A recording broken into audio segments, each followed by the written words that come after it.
بسم اللہ الرحمن الرحیم۔ السلام علیکم۔ یہ کتاب آپ کے لیے کاشانہ بصیرت کی جانب سے ریکارڈ کی جا رہی ہے۔ پارٹ نمبر 12، کتاب عدل الہی، امام خمینی کی نگاہ میں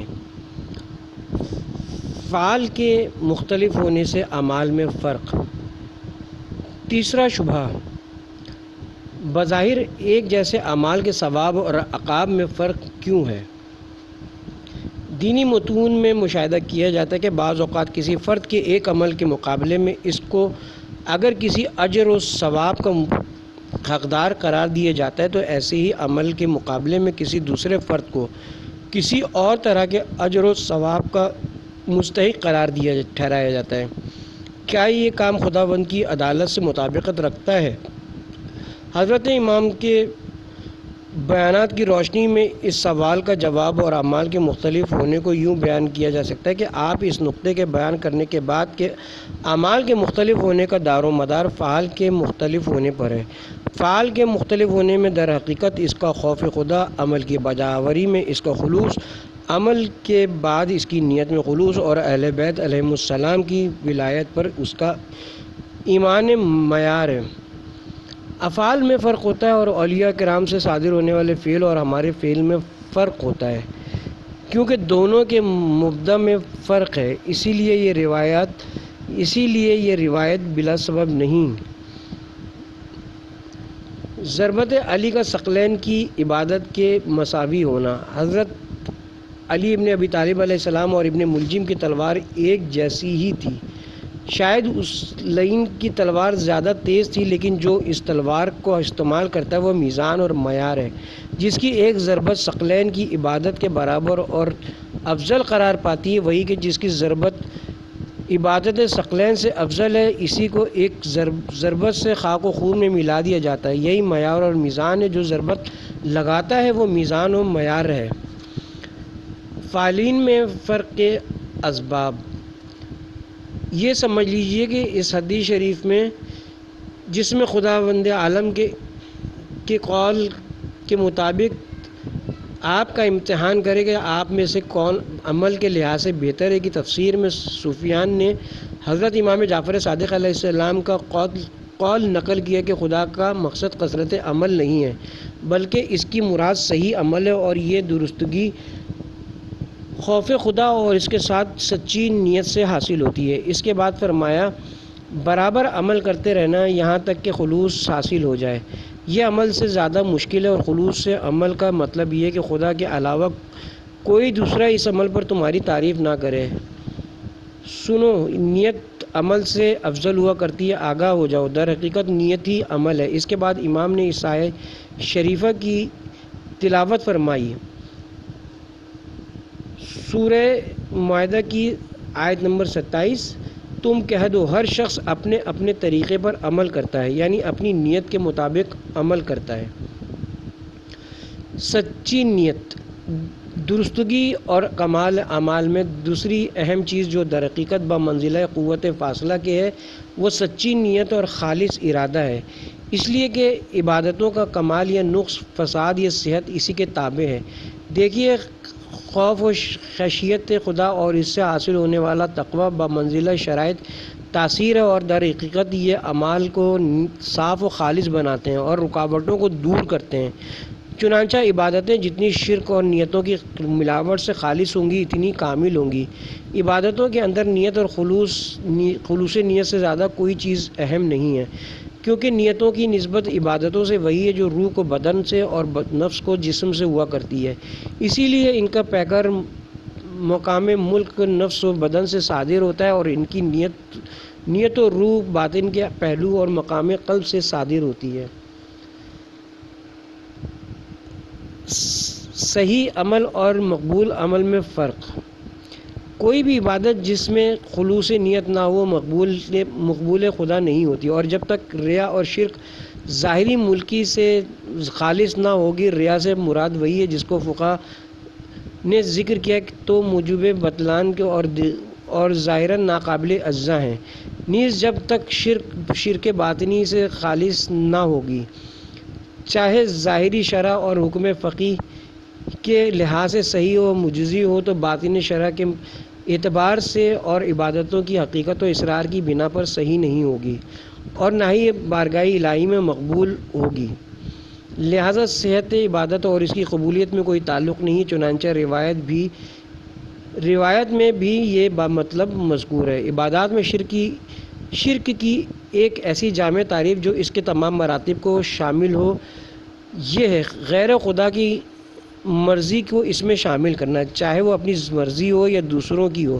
بس اتنا فرق ہوگا کہ اگر دوسروں کی مرضی شامل ہے تو شرک ظاہری اور فقہی ریا ہے، اور اگر اپنی مرضی شامل ہے تو شرک خفی و باطنی اور اہل معرفت کی نظر میں باطل و ناچیز ہے اور مقبول درگاہ نہیں ہے۔ مثلاً کوئی شخص نماز شب وسط رزق کے لیے پڑھتا ہے یا صدقہ بلاؤں کے دور کرنے کے لیے دیتا ہے یا زکوٰۃ مال میں زیادتی کے لیے دیتا ہو، یعنی یہ سارے امور خدا کے لیے کرتا ہو اور اس کی عنایتوں سے ان چیزوں کا طلبگار ہو، تو یہ عبادتیں اگرچہ صحیح اور قابل جزا ہیں اور ان کے شرعی اجزاء و شرائط کے ساتھ بجا لانے سے اس کے آثار بھی اس پر مرتب ہوں گے، لیکن در حقیقت یہ خدا کی عبادت نہیں ہے اور نہ اس کے اندر سچی نیت اور خالص ارادہ ہے، بلکہ یہ عبادتیں تو دنیا کو آباد کرنے اور دنیاوی نفسانی خواہشات کی تکمیل کے لیے ہیں۔ لہٰذا اس کا عمل درستگی سے خالی ہے۔ جیسے اگر کوئی جہنم کے خوف یا جنت کی شوق میں عبادت کرے تو یہ بھی خالص خدا کے لیے نہیں ہے اور نہ ہی اس میں نیت صادقانہ ہے، بلکہ یہ کہا جا سکتا ہے کہ یہ عبادتیں خالص شیطان اور نفس کے لیے ہیں، اور ایسی عبادت کرنے والے نے کسی بھی عنوان سے رضائے الہی کو اس میں داخل نہیں کیا ہے تاکہ ارتکاب شرک کا شائبہ ہو، بلکہ یہ تو سب سے بڑے بت کی پرستش ہے۔ تمام بتوں کا بت تو خود تمہارا نفس ہے۔ خداوند عالم نے اپنی رحمت واسعہ اور ہمارے ذوف کی بنا پر اس قسم کی عبادتوں کو بھی قبولیت کا ایک مرتبہ بخشا ہے، یعنی ان عبادتوں پر بھی کچھ آثار مرتب کیے ہیں اور ان کے مقابلے میں کچھ عنایتیں قرار دی ہیں۔ اگر انسان ظاہری شرائط اور حضور و قلب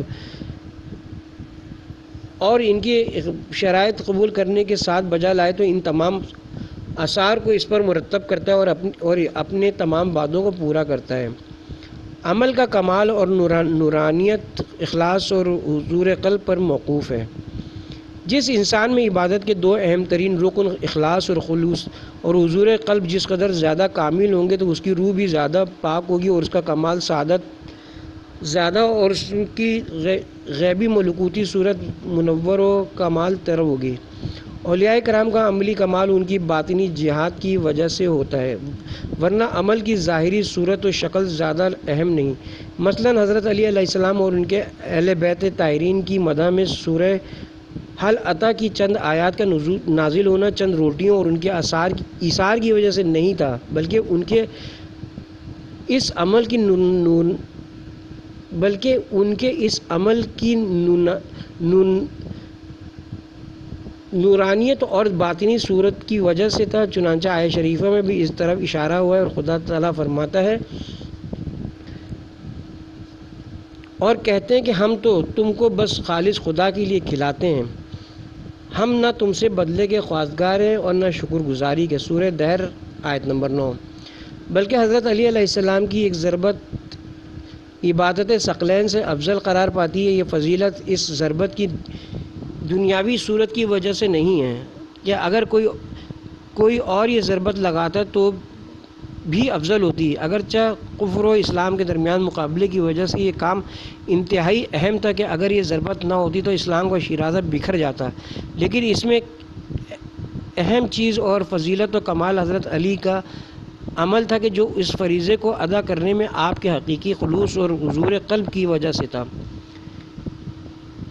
الہیت میں عمل کی روح ہے، ایک واقعے کی ایک جہد اس کا خلوص اور اس میں موجود الہیت ہے کہ جب انسان اس شخص کے سینے پر چڑھتا ہے تو وہ تھوک دیتا ہے، تو منقول ہے کہ امام اس کے سینے سے اٹھ کھڑے ہوتے ہیں کہ کہیں اس کا یہ فعل مجھ میں تاثیر نہ کر لے اور یہ عمل الہیت سے خالی ہو جائے اور نفسانی جہد اختیار کر لے۔ لہٰذا احتیاط یہی ہے کہ انسان اس کے سینے سے اٹھ کھڑا ہو۔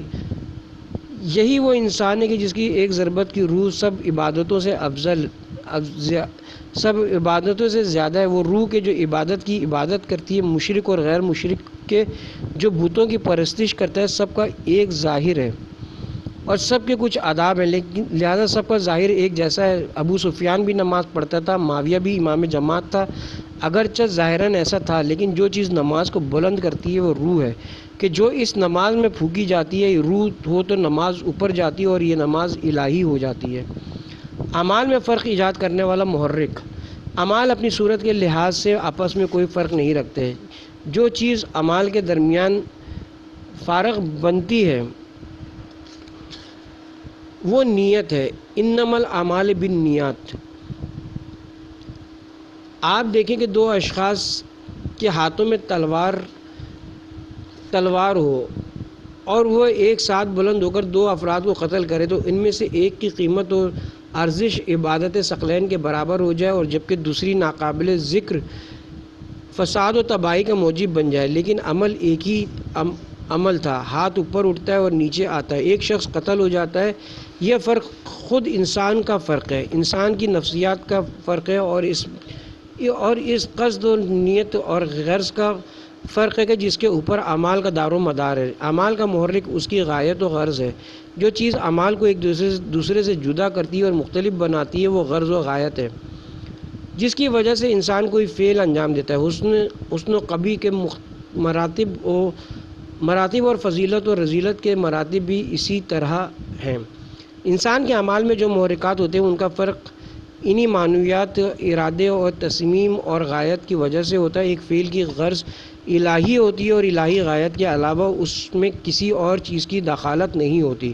جو عمل الہی ہوتا ہے اور جس کا محرک الہیت کے سوا اور کچھ نہیں ہوتا، مثلاً انبیاء کرام کے اعمال کے جو اپنی تبلیغ کے دوران انجام دیتے تھے، ان اعمال کا اور کوئی محرک نہیں ہوتا تھا سوائے خداوند تبارک و تعالیٰ کے۔ اقبال قلب عمل کے کمال کا باعث۔ آخرت کی زندگی اور لذت کا دار و مدار اعمال سے وابستہ ہے اور اعمال کی صورت کمالیہ ہی اس عالم میں منتقل ہوا کرتی ہے، اور اعمال سے مراد وہ عبادتیں ہیں جن کے بارے میں کشف تام محمدی کے طفیل امت مسلمہ مطلع ہو گئی، اور یہ بھی معلوم ہو گیا کہ اس نے عمل اور کمال عمل، نیت و اقبال قلب اور پابندی حدود کے تابع ہے، اور اگر کسی عمل میں یہ تمام صفات یا بعض نہ ہو تو وہ عمل درجہ اعتبار سے ساقط ہے، بلکہ اپنی بری و قبیح صورت کے ساتھ دوسرے عالم میں منتقل ہوگا۔ عمل پر نیت کے رجحان کی دلیل۔ نیت اس ارادے کو کہتے ہیں جو عمل پر ابھارتا ہے اور وہ اصلی مقاصد کے تابع ہوا کرتا ہے، اور یہ مقاصد ملکات نفسانیہ کے تابع ہوا کرتے ہیں جو انسان کی باطن ذات اور عادت کو تشکیل دیا کرتے ہیں۔ اگر کوئی شخص حب جاہ و اقتدار کا دلدادہ ہو اور یہ محبت ملکہ نفسانیہ بن چکی ہو اور اس کی روح کی عادت ہو چکی ہو، تو اس کا سب سے بڑا مقصد اس مقصود تک پہنچنا ہے، اور اس سے سرزد ہونے والے تمام اعمال اسی مقصد کے تابع ہوں گے، اور اس کا داعی و محرک وہی مطلوب نفسانی ہوگا، اور اس کے اعمال اسی مقصد تک پہنچنے کے لیے انجام پائیں گے۔ اس لیے جب تک یہ محبت اس کے دل میں ہے اس کا عمل خالص نہیں ہو سکتا۔ اسی طرح جس کے نفس کی عادت حب نفس اور خود غرضی ہوگی اور اس کے نفس کی چاہت بن چکی ہوگی، تو پھر اس کا انتہائی مقصد اور آخری مطلوب خواہشات نفسانیہ تک رسائی ہوگا، اور اس کا محرک اور داعی تمام اعمال کے اندر یہی چیز ہے، خواہ اس کے اعمال دنیاوی مقصد کے حصول کے لیے ہوں یا حور و قصور و جنت اور بہشتی نعمات جیسے اخروی مقاصد کے حصول کے لیے ہوں، بلکہ جب تک انانیت و خود غرضی اور خود بینی درمیان میں ہے، چاہے وہ روحانی معارف و کمالات کے لیے بھی کوئی اقدام کرے گا یا قدم بڑھائے گا، تب بھی وہ اپنی نفسانیت ہی کے لیے ہوگا، اور وہ بھی خود خواہی ہے، خدا خواہی نہیں ہے، اور ظاہر ہے کہ یہ خود خواہی و خدا خواہی ایک جگہ جمع نہیں ہو سکتی، بلکہ اگر وہ خدا کو بھی چاہے گا تو اپنے لیے چاہے گا، اور اس کا آخری مقصد اور آخری مطلوب اس کی اپنی ذات اور نفسانیت ہوگی۔ نیات کی وجہ سے عمل میں فرق۔ پس اس سے معلوم ہو گیا کہ مطلق شرک سے نیت کا خالص ہونا بہت مشکل کام ہے جو ہر شخص کے بس کی بات نہیں ہے، اور اعمال کا کامل یا ناقص ہونا نیتوں کے کمال و نقص کے تابع ہے، اس لیے کہ نیت ہی عمل کی صورت فعلی اور ملکوتی پہلو ہے، جیسا کہ ہم نے اس کی طرف اشارہ بھی کیا۔ اور اس حدیث شریف میں فرمایا گیا ہے نیت عمل سے افضل ہے، بلکہ کمال نیت ہی حقیقت عمل ہے، انہی مطالب کی طرف اشارہ کیا گیا ہے، اور یہ معنی مبالغہ پر مبنی نہیں ہے جیسا کہ بعض علماء نے امکان ظاہر کیا ہے، بلکہ یہ حقیقت پر مبنی ہے، اس لیے کہ نیت ہی عمل کی صورت کاملہ اور اس کے محاصل ہے۔ اعمال کی صحت و فساد اور کمال و نقص کا دار و مدار اسی نیت پر ہے، چنانچہ نیت کی بنا پر ایک ہی عمل کبھی تعظیم اور کبھی توہین کا سبب ہوا کرتا ہے، اور کبھی مکمل اور کبھی ناقص ہوتا ہے، کبھی عمل ملکوت اعلیٰ کی قسم سے ہوتا ہے اور حسین و جمیل صورت کا حامل ہوتا ہے، اور کبھی ملکوت اسفل سے ہوتا ہے اور وحشتناک صورت پر مشتمل ہوتا ہے۔ مثلا حضرت علی اور کسی منافق کی نماز میں اجزاء و شرائط اور عمل کی ظاہری صورت کے اعتبار سے کوئی فرق نہیں ہوتا، لیکن حضرت علی علیہ السلام کی نماز اپنے اس عمل کے ساتھ معراج اللہ تک پہنچتی اور اس کی صورت ملکوت اعلیٰ کی ہوتی تھی، اور منافق اپنے اس عمل نماز کے ساتھ واصل جہنم ہوتا ہے اور اس کی صورت ملکوت اسفل کی ہوتی ہے، اور وہ شدت ظلمت کی وجہ سے اس کی کوئی تشبیہ نہیں دی جا سکتی۔ خاندان عصمت و طہارت کے لیے رائے خدا میں چند جو کی روٹیوں کو دے دینے کی وجہ سے خداوند عالم ان کی مدح میں کئی آیتیں نازل کرتا ہے۔ سورہ دہر آیت نمبر 5 تا 22۔ جاہل تو یہ گمان کرتا ہے کہ 2-3 دن روزہ رکھنا اور اپنی غذا فقیروں کو دے دینا بہت ہی اہم بات ہے، حالانکہ صورت کے اعتبار سے ایسے اعمال دوسروں سے بھی ہو سکتے ہیں، یہ کوئی اہم چیز نہیں۔ اس کی اہمیت تو دراصل قصد خالص اور سچی نیت کی وجہ سے۔ روح عمل ایسی طاقتور اور لطیف ہے اور ایسے صاف قلب سلیم سے صادر ہوتی ہے، اسی لیے یہ اتنی اہمیت کی حامل ہے۔ رسول خدا اور دوسرے لوگوں کی صورت میں ظاہراً کوئی فرق نہیں تھا، اسی لیے بعض عرب مسافر آ کر جب رسول مجمع میں بیٹھے ہوتے تھے پوچھا کرتے تھے تم میں سے رسول کون ہے؟ رسول خدا کو دوسرے سے جو چیز ممتاز کرتی تھی وہ آپ کی عظیم اور لطیف اور قوی روح تھی، نہ کہ آپ کا جسم مبارک و بدن شریف۔ نیت عمل کی ملکوتی صورت اور حقیقت۔ علوم عقلیہ میں یہ بات طے شدہ ہے کہ کسی شے کی شیعیت کا دار و مدار اس کی صورت پر ہوا کرتا ہے، نہ کہ اس کے مادے پر، بلکہ فصل کے ذریعے تعارف کرنا حد تعام ہے اور جنس و فصل سے تعریف کرنا حد ناقص ہے، اس لیے کہ غیر اور اجنبی چیزوں سے مخلوط کرنا اور متضاد شے سے کسی کی تعریف کرنا حقیقت و تعریف شے کے لیے مضر ہے، اور تعریف کے تام ہونے کے بھی مخالف ہے، اور مادہ و جنس کسی بھی شے کی حقیقت کے اعتبار سے غیر و اجنبی ہوتے ہیں، کیونکہ حقیقت سے شے سے ہمیشہ صورت اور فعلیت و فصل کو کہا جاتا ہے، لہذا اعمال کی تمام حقیقت بھی وہی اعمال کی صورتیں اور اس کا ملکوتی پہلو ہوگا جس کو نیت کہا جاتا ہے۔ لہذا اس بیان سے یہ بات واضح ہوگی کہ حضرت امام جعفر صادق علیہ السلام نے اس حدیث شریف میں پہلے اعمال کی صورتوں اور مادوں پر نظر ڈالی اور فرمایا جز و صوری جز و مادی سے افضل ہے اور نیت عمل سے افضل ہے۔ جیسا ہم کہا کرتے ہیں کہ روح بدن سے افضل ہے، اس کا لازمہ یہ نہیں کہ بغیر نیت کے عمل صحیح ہے یا بے روح والا بدن ہے، بلکہ عمل سے نیت کا تعلق ہو جانے کے بعد وہ ایک عمل بن جاتا ہے۔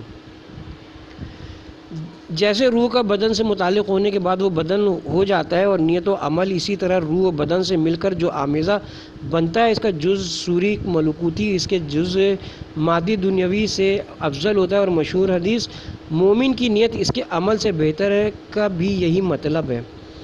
عمل کا نیت میں فانی ہونا۔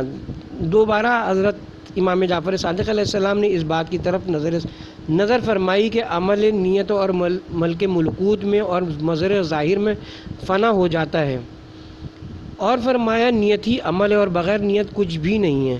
سارے اعمال نیت میں فنا ہو جاتے ہیں اور ان میں ذاتی اعتبار سے استقلال نہیں ہے، اس کے بعد حضرت نے پروردگار عالم کی اس قول کی دلیل دی، ہر شخص اپنے طریقے سے عمل کرتا ہے اور اعمال شکل نفس کے تابع ہوتے ہیں، اور شکل نفس اگرچہ روح کی حیت باطنی اور اس کے ملکات اس میں پوشیدہ ہیں، لیکن نیتیں نفس کی صورت ظاہری ہیں۔ یہ کہا جا سکتا ہے کہ ملکات نفس کی بنیادی صورتیں اور نیتیں اس کی ثانوی صورتیں اور اعمال انہی کے تابع ہیں۔ چنانچہ خود حضرت نے فرمایا شاکلہ نیت ہے، با اخلاص عمل کے بعد باقی رہنا۔ جان لو حدیث شریف میں جو آیا ہے، عمل کی تکرار کرتے رہنا یہاں تک کہ وہ خالص ہو جائے، یہ خود عمل سے زیادہ سخت ہے۔ اس کا مقصد انسان کو اس بات پر آمادہ کرنا ہے کہ انسان اپنے کیے جانے والے اعمال کی مراحت و مواظبت کرے، خود عمل کرتے وقت اور عمل انجام دینے کے بعد بھی، کیونکہ کبھی انسان عمل کو بغیر کسی عیب و نقص کے بجا لاتا ہے اور وہ عمل ریا اور عجب سے خالی بھی ہوتا ہے، لیکن عمل کے بعد اس کا ذکر کرنے سے ریا میں مبتلا ہو جاتا ہے، جیسا کہ کافی کی حدیث شریف میں ہے۔ حضرت امام محمد باقر علیہ السلام سے روایت ہے کہ آپ نے فرمایا عمل کی حفاظت عمل سے زیادہ سخت ہے۔ راوی نے پوچھا حضور حفاظت عمل کیا ہے؟ فرمایا انسان خدائے وحدہ لا شریک کی خاطر صلہ رحم کرتا ہے یا انفاق کرتا ہے، یعنی عمل میں ریاکاری نہیں کرتا، پس وہ عمل اس کے لیے پوشیدہ طور سے لکھ لیا جاتا ہے اور اس کا ثواب بھی پوشیدہ طور سے اس کو دے دیا جاتا ہے، پھر وہ اپنے عمل کو آشکار کر دیتا ہے، پس اس کو محو کر دیا جاتا ہے اور آشکارا لکھ لیا جاتا ہے، یعنی اس کو عبادت کا ثواب آشکارا دے دیتے ہیں۔ اس کے بعد وہ پھر اس عمل کا ذکر کرتا ہے تو اس ثواب کو مٹا کر اس کی جگہ ریا لکھ دیا جاتا ہے۔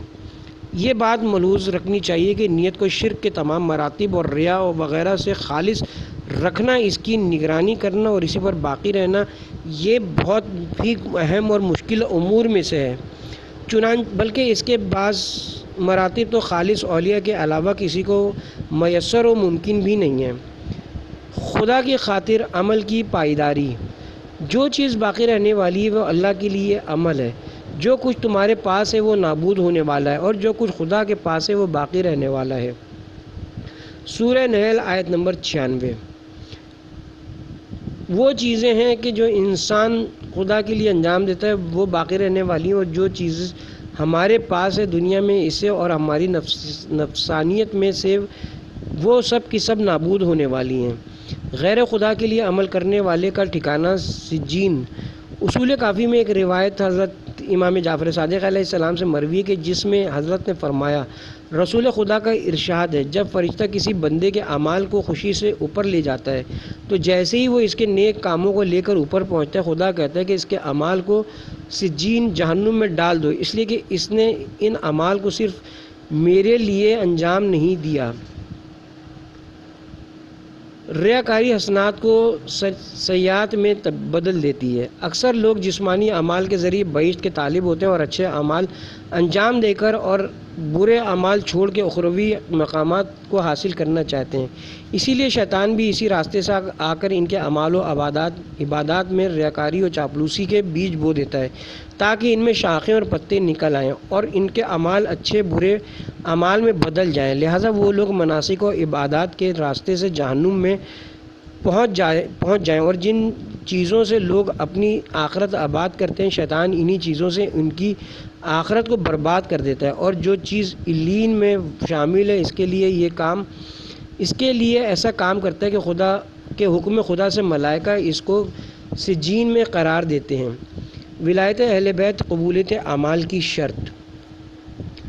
قبولیت اعمال کی شرط ولایت و معرفت ہے اور یہ بات مسلمات بلکہ مذہب شیعہ کی ضروریات میں سے ہے۔ اس سلسلے میں اتنی روایتیں جو اس مختصر کتاب میں نہیں بیان کی جا سکتی اور وہ حد تواتر سے زیادہ ہیں، اور ان میں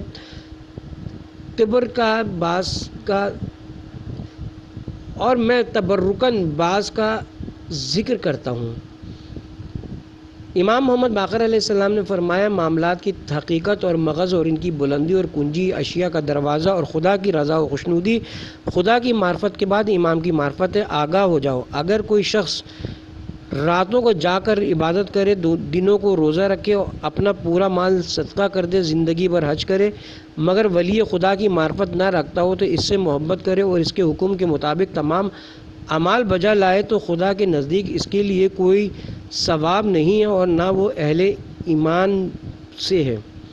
امام جعفر صادق علیہ السلام نے فرمایا، جو شخص تم لوگوں کا عقیدہ لے کر قیامت میں نہ آئے تو نہ اس کی کوئی نیکی قبول ہوگی اور نہ کوئی گناہ بخشا جائے گا۔ اس باب میں اور اس مضمون کی روایت بہت زیادہ ہیں، اور ان تمام روایات سے یہ نتیجہ نکلتا ہے کہ اعمال کا قبول ہونا ولایت سے مشروط ہے، بلکہ ایمان باللہ و نبوت رسول خدا صلی اللہ علیہ وسلم کی قبولیت کے لیے بھی یہی شرط ہے۔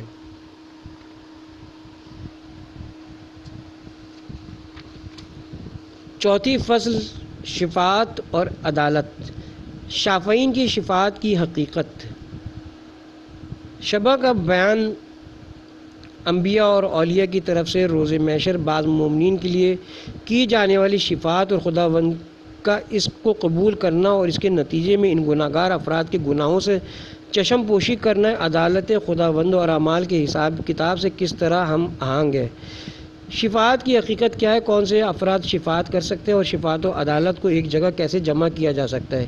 اس حصے میں ہم شفاعت کی مباحث اور ان کی شرائط اور ان کے موانع کو بیان کریں گے اور شفاعت سے متعلق شبہات کو حل کریں گے۔ شفاعت کی حقیقت۔ شفاعت شفیع سے ہے اور شفیع کا معنی جفت اور دوئیت ہے۔ ولی الہی کی ولایت عظمیٰ کا نور عبد مومن کے نور کے ساتھ مل کر اسے اپنی طرف لے جاتا ہے۔ شفاعت کا ظاہر و باطن۔ تشافع کا ظاہر جہالت کی تاریکیوں اور ظلمتوں سے نکل کر علم و ہدایت کے انوار کی طرف لے جانا ہے، اور اس کا باطن عالم آخرت میں شفاعت کا ظاہر ہونا ہے۔ شفاعت ہدایت کا باطن۔ شفاعت کرنے والوں کی شفاعت کا جلوہ اس دنیا میں ان کی ہدایت ہے، اور عالم آخرت میں ہدایت کا باطن شفاعت ہے۔ اگر تم نے ہدایت سے فائدہ نہ اٹھایا تو شفاعت سے بھی فائدہ نہ اٹھا سکو گے۔ جتنی ہدایت حاصل کرو گے اتنی ہی شفاعت نصیب ہوگی۔ پیغمبر اکرم صلی اللہ علیہ وسلم عالم وجود کے شفیع۔ خداوند عالم نے اپنی رحمت تامہ اور اپنی اس وسیع بخشش کی بنا پر نبی اکرم پر رحمت فرمائی اور ارشاد فرمایا، گزرے ہوئے لوگوں کے جتنے بھی گناہ ہیں وہ اور اس کے بعد واقع ہونے والے گناہوں کو اپنی مغفرت تامہ کے تحت لے لے گا، اور اے رسول، تمہاری شفاعت کی وجہ سے تمام عالم میں وجود اپنی سعادت کاملہ کو حاصل کر لے گا۔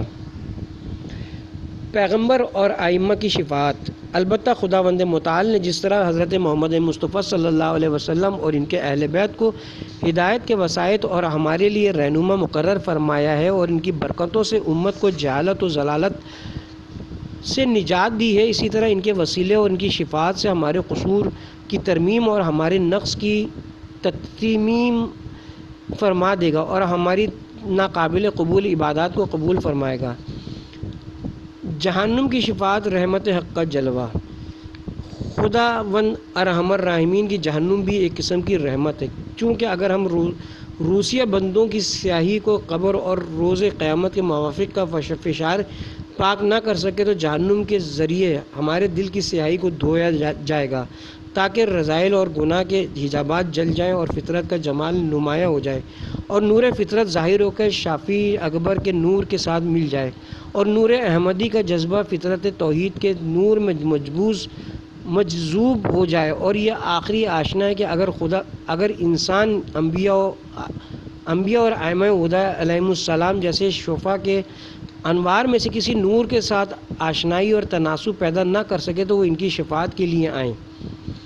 شفاعت کے بدلے میں شبہات اور ان کا جواب۔ یہاں ہم شفاعت پر ہونے والے اعتراضات کا ایک ایک کر کے ذکر کریں گے اور ان کا جواب دیں گے۔ مردوں سے طلب شفاعت کرنا شرک ہے۔ نمبر 1، مردوں سے شفاعت طلب کرنا شرک ہے۔ اس سوال کا مفصل جواب قبل ازیں گزر چکا ہے اور ہم ثابت کر چکے شفیع اس دنیا سے رحلت کے بعد مردہ نہیں ہیں، بلکہ ان مرنے والوں کی زندگی یعنی ان کی ارواح کا دوسرے عالم میں ہمیشہ باقی رہنا اور ان کا عالم کو محیط ہونا قدیم فلسفہ کی روح سے بھی اور یورپ کے روحانی فلسفیوں کے نزدیک بھی ایک مسلمہ امر ہے۔ اگر ہم یہ فرض کر بھی لیں کہ ان معترضین کے بقول پیغمبر صلی اللہ علیہ وسلم اور امام علیہ السلام مرنے کے بعد لکڑی، پتھر اور دیگر جمادات کی طرح ہیں، تب بھی ان سے شفاعت طلب کرنا باعث شرک کیوں ہوگا؟ زیادہ سے زیادہ ایک فضول عمل ہوگا۔ شفاعت یعنی الہی کاموں میں غیر کی دخالت۔ نمبر 2، غیر اللہ سے شفاعت چاہنا اللہ کے کاموں میں دوسروں کو شریک قرار دینے کے مترادف ہے اور یہ شرک ہے۔ اس کا جواب یہ ہے کہ شفاعت خدا کا کام نہیں ہے، کیونکہ شفاعت در حقیقت اللہ کے حضور پیغمبر اور امام کی دعا سے عبارت ہے تاکہ اللہ کسی کے گناہ کو بخش دے۔ ظاہر ہے کہ یہ کام بندے کا ہی ہو سکتا ہے، خدا کا نہیں۔ اس سے قبل ہم واضح کر چکے ہیں کہ اللہ کے کام سے کیا مراد ہے، نیز اللہ کے اور بندوں کے کام میں کیا فرق ہے۔ ہم عرض کر چکے ہیں کہ کچھ کام وہ ہیں جو کسی کی مدد اور کسی سے حاصل شدہ طاقت کے بغیر ذاتی قوت اور مدد سے انجام دیے جائیں، جبکہ یہ بات واضح ہو چکی ہے کہ شفاعت اور سفارش خدا کی اجازت سے انجام پاتی ہے، اور وہ یہ اختیار اور اعزاز ہے جو خدا شفاعت کرنے والوں کو عطا فرماتا ہے۔ خداوند کو بخشش کے لیے واسطے کی ضرورت۔ نمبر 3، شفاعت اور سفارش مقام خدائی کی منافی اور دینداروں کے بقول کیا خدا مکتب کے ملا کی طرح ہے جو اس وقت تک اپنے کام بچوں کی پٹائی سے دستبردار نہیں ہوتا جب تک کہ کوئی سفارش نہ کرے؟ اس کا جواب یہ کہ یہ اعتراض اسی حد تک رہے تو ایک بے دلیل اور بے مقصد بات ہے، اور تمہارے قول کے مطابق بندگان خدا کو علم بھی نہیں سیکھنا چاہیے، کیونکہ علم سکھانا مکتب کے ملا کا کام ہے۔ بنابراً تمام ادیان اور مذاہب کو لغو اور بے فائدہ سمجھنا چاہیے اور انبیاء کی تعلیمات سے دستبردار ہونا چاہیے، بلکہ اللہ کو موجود بھی نہیں سمجھنا چاہیے، کیونکہ مکتب کا ملا بھی وجود رکھتا ہے۔ دیندار لوگ کہتے ہیں کہ تم بھی خدا کو مکتب کا ایک ہٹ دھرم ملا سمجھتے ہو جو کسی کی پٹائی شروع کرتا ہے تو آخری دم تک مارتا رہتا ہے اور کسی قسم کی نرمی اور بخشش قبول نہیں کرتا۔ سچ تو یہ کہ یہ بات یہاں تک کی ایک ناروا بات ہے اور ایک بچکانہ قسم کی اعتراض ہے، اس لیے ہم اسے ایک دوسری طرح بیان کرتے ہیں۔ خداوند کے ارادے میں تغیر اور شفاعت۔ نمبر 4، یہ کہ شفاعت خداوند متعال کے ارادے ازلی کے منافی ہے، اور اس کا لازمہ یہ کہ خداوند اپنے ارادے سے پشیمان ہو جاتا ہے، جبکہ یہ بات مقام و منزلت الہی کے منافی ہے۔ اس کا جواب یہ کہ یہ بات فلسفے کی کتابوں مثلاً شیخ الرئیس ابو علی محقق داماد اور اسلام کے عظیم فلسفوں صدر المطالعین کی کتابوں میں ذکر ہو چکی ہے، اور اس کا جواب تفصیل کے ساتھ کتابوں میں ذکر ہے۔ یہ اعتراض نہ فقط شفاعت پر ہوا بلکہ استجابات دعا اور توبہ کی قبولیت پر بھی ہوا ہے، کہ جن میں سے ہر ایک تمام مذاہب کے واضحات میں سے ہے، اور قرآن نے بھی ان سب کو ذکر کیا ہے۔ خلاصہ کلام یہ ہے کہ ان باتوں کا لازمہ بدا ہے اور وہ مقام خدا کے منافی ہے، اور اس کے جواب کا نچوڑ یہ کہ شفاعت، توبہ اور دعا کو قبول کرنے کے بارے میں ارادہ ازلی ہے، پس تصمیم و ارادہ تبدیل نہیں ہوتا، چونکہ یہ ایک علمی مطلب ہے جس کی بہت سی بدیہات ہیں جو اکثر لوگوں کے فہم سے بالاتر ہے، لہٰذا ہم اس کی تفصیل بیان نہیں کرتے، لیکن ان کے اعتراض کا جواب خود انہی کی طرح عامیانہ انداز میں دیتے ہیں، ورنہ ان مباحث کے لیے بہت زیادہ علمی و دقیق تحلیل و تجزیہ چاہیے کہ جس تک ان بے عقل اور بچکانہ باتیں کرنے والوں کی رسائی ممکن نہیں ہے۔ اب ہم کہتے ہیں کہ تمہارے بقول خدا کو نہ تو دعا قبول کرنی چاہیے اور نہ ہی توبہ۔ ایسا ہٹ دھرم خدا مختاری رکن الدین مختاری ایران پولیس کمانڈر رضا شاہ کا جلا وطنی کے بعد 8 سال زندان کاٹنا پڑا۔ ڈاکٹر احمدی رجال کشور کے قتل میں ملوث تھا اور رضا شاہ کا تختہ الٹنے کے بعد پھانسی پر چڑھایا گیا، اور مغول حکمرانوں سے بھی بدتر اور خوخار ہے۔ لوگوں کو ایسے خدا سے متعارف کرانا چاہیے کہ جو بھی اس کی ایک قدم مخالفت بھی کرے تو اس کے ساتھ وہ الجھ جائے اور مکتب کے ملا کی طرح آخری سانس تک اسے سزا دے۔ لعنت ہو ان لوگوں پر کہ جو اس بے عقلی کے ساتھ خدائی کاموں میں دخالت دیتے ہیں اور خداوند مہربان کے ساتھ اس قسم کی بے انصافیاں منسوب کرتے ہیں۔ شفاعت کی تائید قرآن مجید سے ان یادہ گوؤں نے کم از کم ایک بار بھی قرآن کا مطالعہ نہیں کیا اور یہ نہیں دیکھے کہ خالق کائنات نے شفاعت کے بارے میں کس قدر آیات نازل کی ہیں اور کس قدر صلاحیت کے ساتھ اس مسئلے کو بیان کیا ہے تاکہ وہ کمال جسارت کے ساتھ نہ کہیں۔ یہاں ہم قرآن کی چند آیات کا ذکر کریں گے اور آپ سے قضاوت چاہیں گے۔ سورہ بقرہ آیت نمبر 255 میں ارشاد ہوتا ہے من ذا الذی یشفع عندہ الا باذنہ، اللہ کی اجازت کے بغیر کون اللہ کے حضور شفاعت کر سکتا ہے۔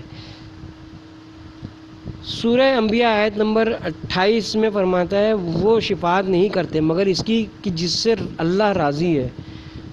سورہ نجم آیت نمبر 26 کہتی ہے آسمان میں کتنے ہی فرشتے ایسے ہیں جن کی شفاعت کوئی فائدہ نہیں دے گی مگر یہ کہ اللہ اجازت دے اس کے حق میں جسے وہ چاہیں اور پسند کریں۔